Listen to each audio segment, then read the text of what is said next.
अस्सलाम वालेकुम स्टूडेंट्स, कैसे हैं आप। मेरा नाम है मोहम्मद अकमल और मैं हूं आपका फिजिक्स टीचर। स्टूडेंट्स, उन सवालों को हल करने के लिए मिलते हैं वाइट बोर्ड पे। चलिए चलते हैं वाइट बोर्ड की तरफ। जी तो स्टूडेंट्स, आज हम करने जा रहे हैं यूनिट नंबर 8 के सवालात। इससे पहले हमने यूनिट नंबर 8 के जो सवालात हैं 8.1 नंबर जो सवाल है उसमें जो मौरूज़ी के सवालात दिए गए हैं हमने हमारे पिछले लेक्चर्स में उनको हल किया। स्टूडेंट्स, अब हम 8.2 नंबर सवाल से आगे सवालात को हल करने की कोशिश करेंगे। तो स्टूडेंट्स, हमारे पास यूनिट नंबर है 8, मादा की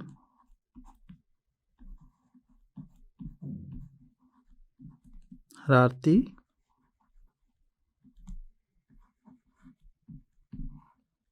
खसूसियात सवालात।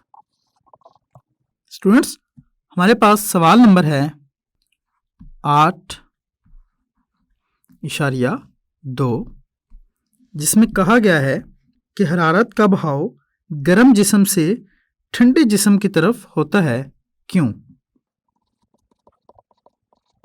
हरारत का बहाव गर्म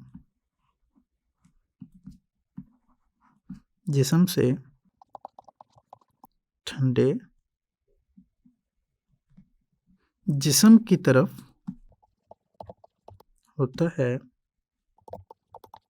जी तो स्टूडेंट्स, हमें मालूम है कि जो हरारत है वो गर्म जिस्म से ठंडे जिस्म की तरफ मुंतकिल होती है, और सवाल हमसे किया गया है कि ऐसा क्यों होता है।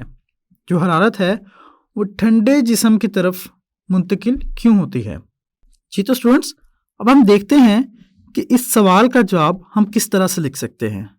स्टूडेंट्स, सबसे पहले तो हम कहेंगे कि जब दो इजसाम जिनका टेम्परेचर मुख्तलिफ होता है वो कोशिश करते हैं थर्मल इक्विलिब्रियम हासिल करने की। स्टूडेंट्स, थर्मल इक्विलिब्रियम क्या है? थर्मल इक्विलिब्रियम से मुराद है कि जब दो मुख्तलिफ अजसाम का टेम्परेचर एक जैसा हो जाए तो ऐसी सूरत हाल को हम कहते हैं थर्मल इक्विलिब्रियम। यानी कि हम कहेंगे मुख्तलिफ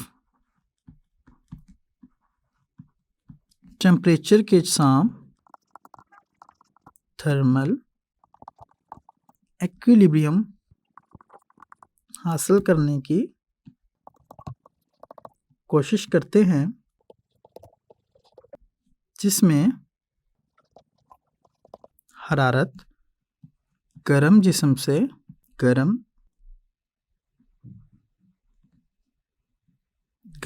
से ठंडे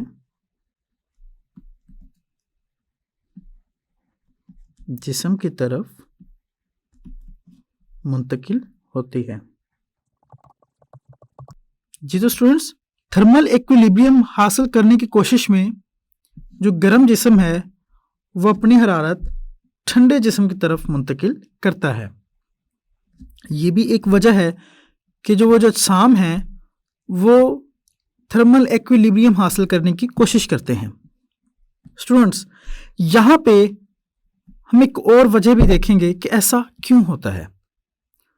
स्टूडेंट्स, हमें मालूम है कि जो गर्म जिस्म है हमारे पास उसकी जो इंटरनल एनर्जी ज़्यादा है और जो ठंडा जिस्म है उसकी इंटरनल एनर्जी कम है। यानी कि जो गर्म जिस्म है उसकी एनर्जी ज़्यादा है और जो ठंडा जिस्म है उसकी एनर्जी कम है। लिहाजा जो एनर्जी है वो गर्म जिस्म से मुंतकिल होगी हरारत की सूरत में ठंडे जिस्म की तरफ।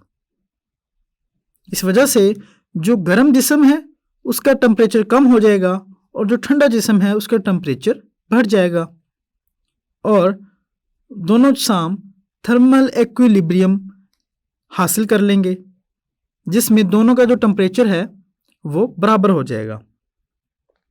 तो यहां पे हम दूसरी वजह क्या कहेंगे कि एनर्जी के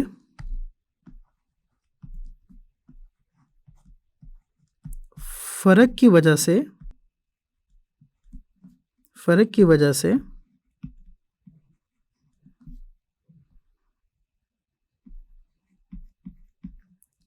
हरारत का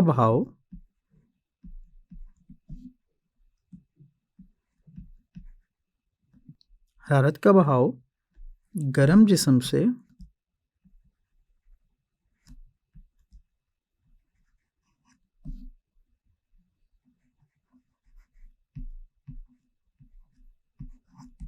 ठंडे जिस्म की तरफ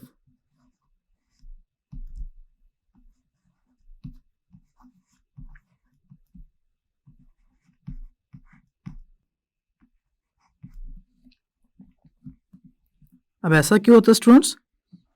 क्योंकि गर्म जिस्म की इंटरनल एनर्जी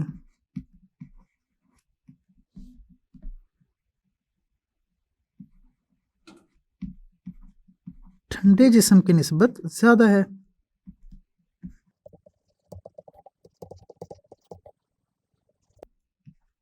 लिहाजा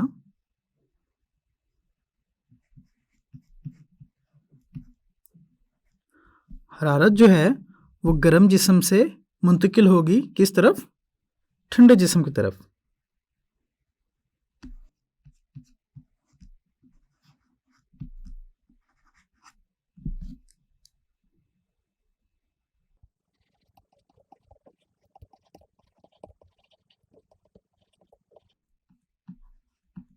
जी तो स्टूडेंट्स, हमसे पूछा गया था कि जो हरारत है ये गर्म जिस्म से ठंडे जिस्म की तरफ क्यों मुंतकिल होती है।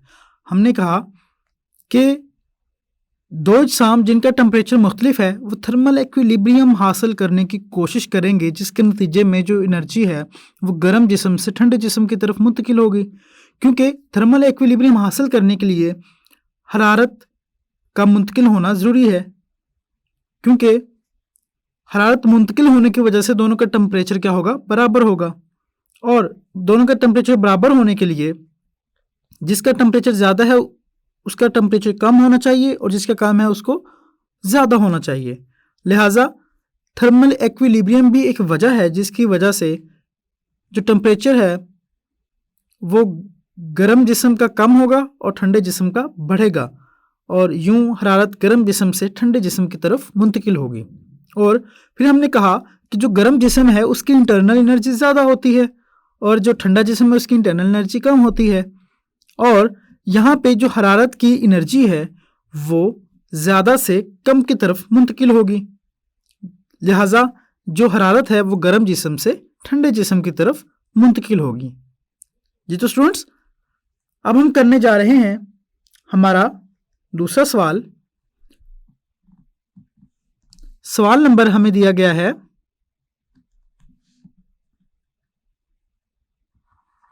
8.3 और सवाल है स्टूडेंट्स, हरारत और टेम्परेचर की इस्तिलाहात की तारीफ करें। हरारत और टेम्परेचर की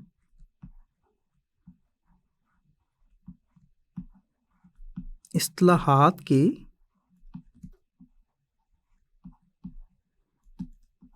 तारीफ करें। जी तो स्टूडेंट्स, हरारत और टेम्परेचर की इस्तिलाहात की हमने तारीफ करनी है। सबसे पहले हम देखते हैं कि टेम्परेचर क्या होता है।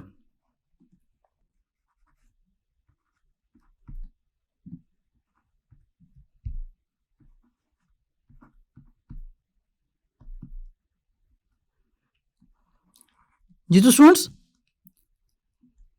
टेम्परेचर के बारे में जब हमने यूनिट नंबर 8 का आगाज़ किया था वहाँ पे पढ़ा था टेम्परेचर और हरारत के बारे में कि जो टेम्परेचर है ये किसी जिस्म के ठंडा या गर्म होने की जो खासियत है उसके बारे में होता है। यानी कि स्टूडेंट्स, अगर हम टेम्परेचर की तारीफ करना चाहें तो हम कहेंगे कि किसी जिस्म के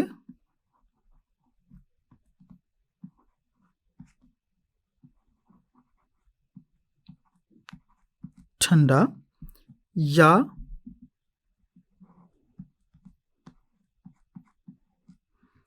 गर्म होने की शिद्दत को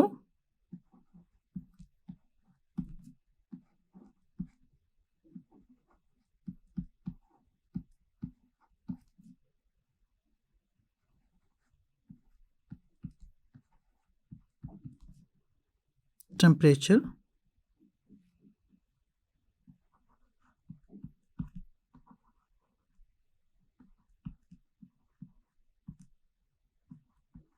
कहते हैं।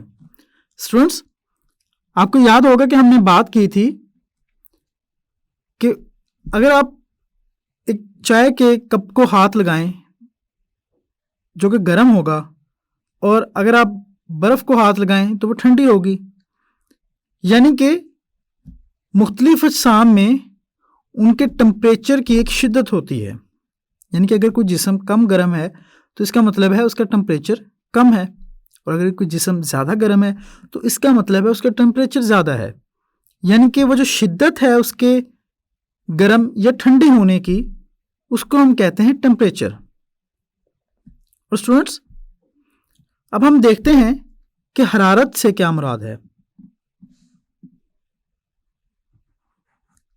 और हम कोशिश करेंगे हरारत की तारीफ लिखने की। तो स्टूडेंट्स, हमने देखा था कि जब कोई जिस्म ठंडा या गर्म होता है तो उसमें एनर्जी होती है। वो जो एनर्जी है उसे हमने कहा था ये हीट एनर्जी है, यानी कि हरारत की एनर्जी है।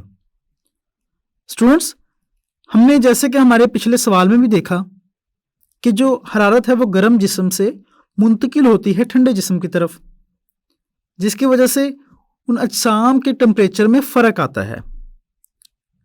तो स्टूडेंट्स, हम कह सकते हैं कि टेम्परेचर के फ़र्क की वजह से जो एनर्जी गर्म जिस्म से ठंडे जिस्म की तरफ मुंतकिल होती है उसे हम क्या कहते हैं? हरारत।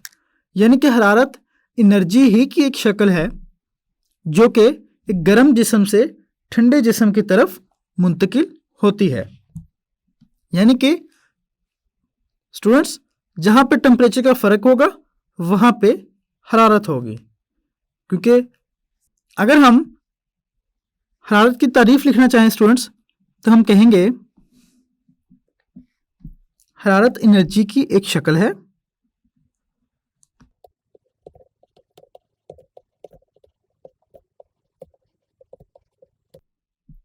जो बाहमी तौर पर मुत्सिल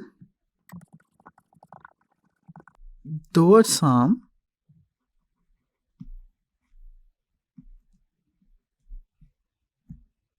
में टेम्परेचर के फ़र्क की वजह से मुंतकिल होती है।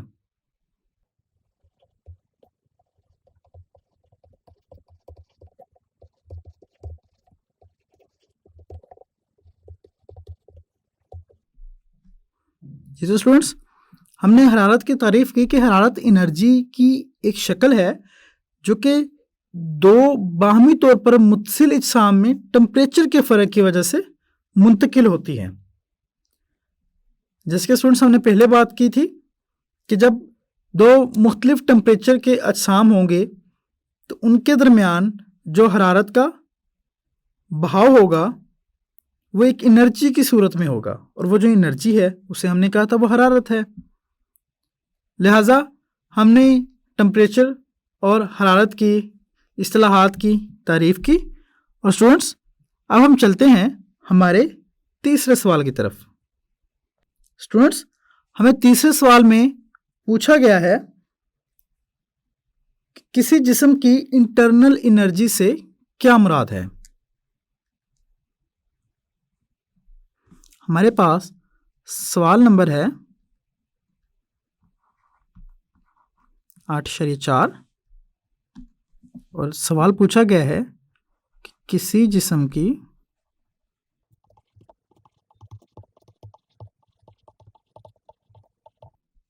जी तो स्टूडेंट्स, सवाल है कि इंटरनल एनर्जी से क्या मुराद है। स्टूडेंट्स, सबसे पहले हम देखते हैं कि इंटरनल एनर्जी कहते किसे हैं। स्टूडेंट्स, किसी भी जिस्म की इंटरनल एनर्जी जो है वो उस जिस्म की काइनेटिक और पोटेंशियल एनर्जी का मजमूआ होती है।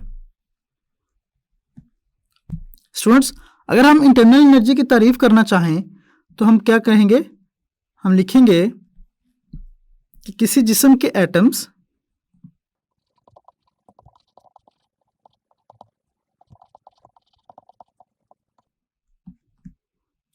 एटम्स और मॉलिक्यूल्स की काइनेटिक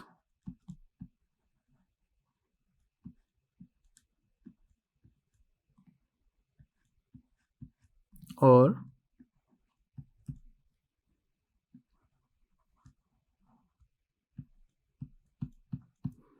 पोटेंशियल एनर्जी के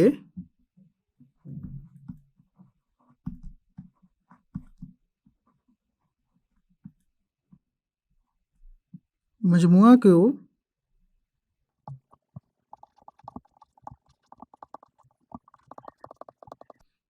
स्टूडेंट्स, इंटरनल एनर्जी क्या है कि किसी जिस्म के एटम्स और मॉलिक्यूल्स की काइनेटिक और पोटेंशियल एनर्जी के मजमुआ को उसकी इंटरनल एनर्जी कहा जाता है। स्टूडेंट्स, यहाँ पे दो किस्म की एनर्जी का जिक्र हुआ है, एक है काइनेटिक एनर्जी और दूसरी है पोटेंशियल एनर्जी। स्टूडेंट्स, हम हमारे पिछले लेक्चर्स में पढ़ चुके हैं कि काइनेटिक एनर्जी वो एनर्जी है जो किसी जिस्म के मॉलिक्यूल्स के पास उनकी हरकत की वजह से होती है, और जो पोटेंशियल एनर्जी है ये वो एनर्जी है जो किसी जिस्म के एटम्स या मॉलिक्यूल्स के दरमियान जो कशिश की फोर्स है उसकी वजह से स्टोर होती है। तो स्टूडेंट्स, इन दोनों एनर्जीज का जो मजमुआ है उसे इंटरनल एनर्जी कहा जाता है। इसको समझने के लिए स्टूडेंट्स हम एक मिसाल लेते हैं। फर्ज कीजिए आपके पास कोई जिस्म है, आपने उसे गर्म किया। स्टूडेंट्स, जब आप उसे गर्म करेंगे आपने उसे हरारत दी, यानी कि आपने उसे हरारत की एनर्जी दी जिसकी वजह से उसका टेम्परेचर बढ़ेगा। स्टूडेंट्स, इस सूरत में क्या होगा कि उस जिस्म के जो एटम्स और मॉलिक्यूल्स हैं उनकी हरकत बढ़ेगी, यानी कि उनकी काइनेटिक एनर्जी बढ़ जाएगी।